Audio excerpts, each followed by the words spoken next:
Hello, I'm Adrijana Vujadin, and this is SEO 2023 Additional Insights.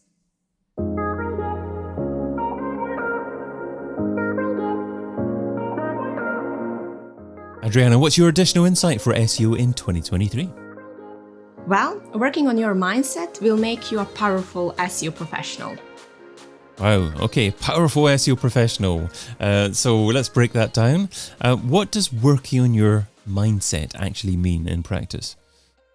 Actually, it's just changing the attitude, the perspective while you are working so you don't end up stressed, overwhelmed, frustrated, and in the end, in the burnout. Okay, so I guess that sounds a little bit easier in theory than it might perhaps be in practice. So how do you change from someone who is perhaps stressed at the end of the day to someone that is quite comfortable with what they've accomplished? So I did that first in my example, and then I have teach my clients on these coaching sessions, because once you know how, it's much easier, because there are specific techniques for your brain for changing your perspective and the attitude while you are working. So also the way how you are handling the stressful situation. So in the end of the day, you can resolve the same, I would say, challenge or problem that you have, but without stress. Okay, sounds a good place to be. So it'd be great if we could maybe talk about just a few specific things that people could do to improve things, because obviously you're not talking about changing what people do during the day. It's just their perception of what they do. Is that right? Yes, we are not changing our identity or anything like that. So we are going to remain the same person after it. We're just changing the pattern, how our brain operates. So, for example, if you are having the stressful situations, once you know to get that kind of like picture, and once you have tasks and checklists, like how you are approaching the issue, while your perspective and the attitude is remaining stable, you are having this clarity, then you also need to train a little bit this pattern, so your brain completely turns in the way for resolving solutions, but without that stress, without being anxious, without being frustrated and like sweating during the resolving the stressful situations you have. So how do you recognize that you're on a negative pattern and do something about it? So firstly, I'm recognizing by the following my feeling inside of me, like, am I anxious? Am I stressful? Like, do I have the peace in myself? Like, and then if there is any kind of bad feeling that I can see on myself, for example, I can be nervous, I can be overwhelmed, unmotivated, like just following your body, how you're feeling. So that is the first step to actually try to do something about it. Because if you are just ignoring all these body things, it will just like make worse, and then in the end you will just burn out and you will want to quit your job. So I don't want to pass that over too quickly, because I don't think some people are that good at identifying when they are feeling stressed and the basic forms in their body, because I think some people probably teach themselves to avoid that, and it's something that's quite normal. So how do you change that having these feelings is something that isn't normal and something that you shouldn't be feeling? So I guess it goes back to identifying precisely what they are. So are there certain alerts or a greater sensitivity that people have to how they're feeling at a given moment in time? So I think maybe it's the best idea to explain that in the example. So when we are having some meeting, or if we are doing something and we are feeling like nervous and we don't know like how it will go, we will do a good job or something like that. For example, we can start just like with a simple few questions. For example, I'm going to be on that meeting. I'm going to present like SEO report. I'm not sure if that report is good enough. So and I'm nervous because of it. It's just like simple situations that we are handling every day. So basically, we can start with a question like, is this feeling useful for us? Because if it's not useful, then our brain and we want to change that. Then we can pass to another question. Is that thought and feeling that we are thinking that we are not good enough, or our report that is not good enough, is it 100% sure true?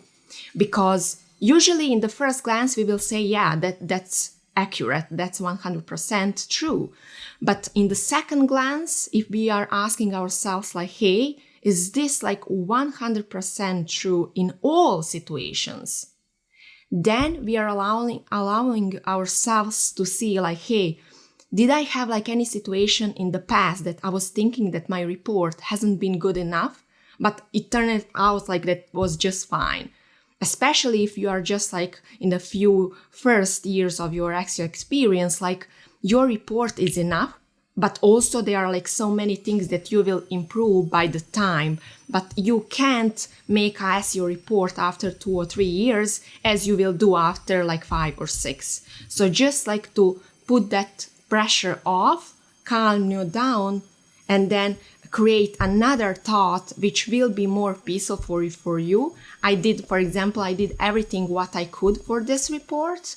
I want to learn more, and I will do in the future, but just for this meeting that is like in 30 minutes, I did my best, and I will try my best to present that.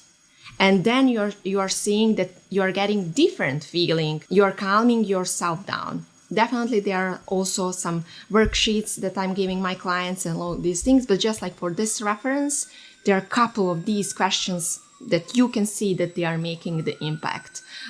What is not working is actually not trying even to check these questions in a couple of minutes. And then people are thinking that this method is not working.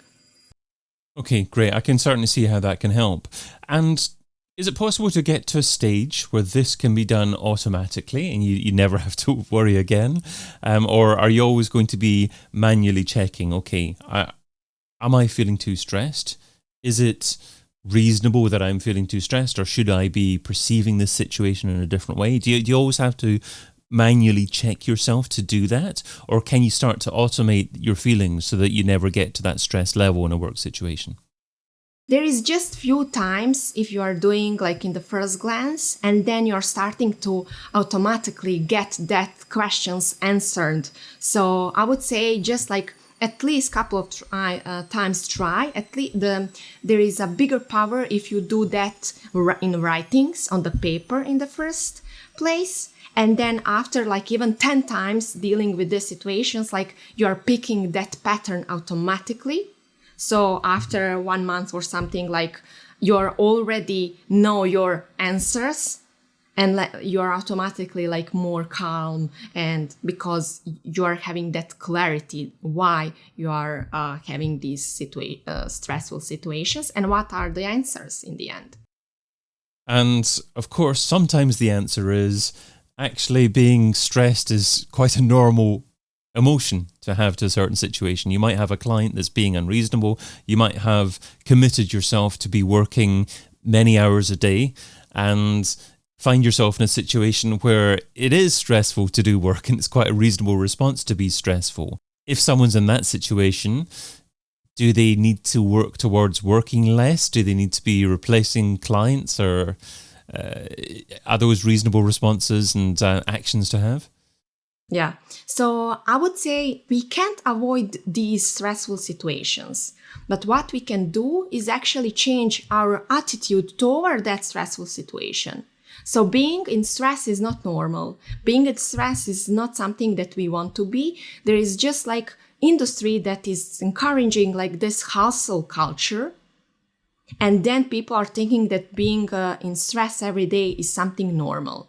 So it's not normal, and we don't need to like think towards that. We just need to find the right mindset, how we are handling these situations, so it's not impacting us and our body, because we can solve any situations by the stress, but also by being in the peace And especially if you are doing like this from the stable background, your decision will be more even better. You will have that like clear thinker mind, and the result is going to be even better. But what you can do when you are starting to change your patterns is actually practice. You used the phrase, the result is going to be even better. So what are the results of this? Are we talking about being able to service your clients better, or is it simply giving yourself a better, healthier approach to life? So I would say that is kind of like measurement of the like coaching sessions. And what I do with my clients, like we have few of the like return of the investments. I would say like kind of like types. So first type of the return on investment in the coaching sessions is actually that goal return of investment. Are you accomplishing your goals? Because if you are not accomplishing what you want, there is a barrier. Another measurement by these coaching sessions is actually your motivation, the motivation return on investment. How are you satisfied and fulfilled by your current position? Like, are you satisfied with where you are today? Another measurement is the happiness return on investment. Like, are you having these kind of like happy feelings in your body, or you are still anxious, stressed, overwhelmed? And then the final, I would say like a return on investment by coaching sessions is actually the financial return on investment. Do you have enough money that you are envisioning that you would like to have? Because if you would like to have like more money, then you need to figure out how you will get more money on your account, because if that is something that you want, doesn't matter if it's salary, doing additional job, or anything that you would like to gain the money from. So if you're an SEO agency owner, if you're a director, if you're a manager, if you have a team of SEOs underneath you, is it worthwhile paying money to have your team go through some kind of training course to improve their well-being and their ability to handle stress? Is that actually a reasonable investment to make in terms of the ROI that you can measure from that? Yeah, definitely, because these employees will actually make a bigger impact for the company when they are fulfilled, when they are satisfied, and when they are not overwhelmed by all these things. And the coaching industry is definitely future for the companies. So being and able to recognize the power of the coaching for your employees is definitely where we are going towards. How has working from home impacted stress levels? Because obviously pre-COVID, SEOs worked from offices most of the time, 5 days a week. Now quite often they're working from home either full-time or perhaps 3 or 4 days a week or so. Has that impacted the way that SEOs encounter and think about their work? Yeah, definitely, especially because they are not changing environment, then they are constantly in the same environment. And then like even when they are finishing the jobs, like that stress is still here. For example, in this room, because even I'm just like changing the room, like I'm working in the same stressful environment. So for example, before COVID, people were in the companies, in the offices, and like they were aligned that stress with the company office. And once they are not there, our body is kind of like in different mood because we are not in the same environment. So being in this pandemic stage, and especially recently with all these SEO new updates, algorithm changes, AI things, like all these things, like SEO professionals did not teach how to handle all these new things that can impact like mental health significantly. And I would say that a good thing that a lot of employers could actually do is take time to understand the work at home situations that SEOs have, because some SEOs might be working from the end of their bed. They might not have a separate office or a decent environment to be able to work in. Others might be privileged enough to have a spare room that they can use as a separate office. So do you think that this is something that employers are taking the time to understand? I would say definitely they are so busy with different challenges that they are facing, and there is a lack of communication between employer and employees about these things, because definitely these days people are oriented towards these technical things and they are forgetting like the most important thing is actually that like personal health, mental health, and feelings that employees are facing during these situations. So I would definitely encouraging like higher communicational levels regarding the satisfaction, regarding the fulfillment, because definitely the biggest cost is actually losing the employee and then not resolving like these issues that have been like more and more important these days. So you've shared what SEO should be doing in 2023. Now let's talk about what SEO shouldn't be doing. So what's something that's seductive in terms of time but ultimately counterproductive? What's something that SEO shouldn't be doing in 2023? Definitely, I would say like SEO professional shouldn't work more than 8 hours per day, and that's it. Because even if you're thinking that you are working more in cause of like your benefit, it's not working like that, because staying busy these days is just like counterproductive. You are losing that clarity. You are using that clear decision making process, since you are over busy and you are overwhelmed by the information and you don't have enough time in the day to make that space clear in the head, like clear your head and make the biggest impact for yourself, for your company in the business. To make progress in our career, we need free time. Great thoughts. Well, Adrijana Vujadin is SEO manager for Affirma, and you can find her over at adrianavujadin.com. Adrijana, thanks so much for adding your additional insight to SEO in 2023. Thank you. I've been your host, David Bain, and you've been listening to SEO in 2023 Additional Insights, a majestic series that complements the original SEO in 2023 podcast, video series, and book. Find out more over at SEOin2023.com.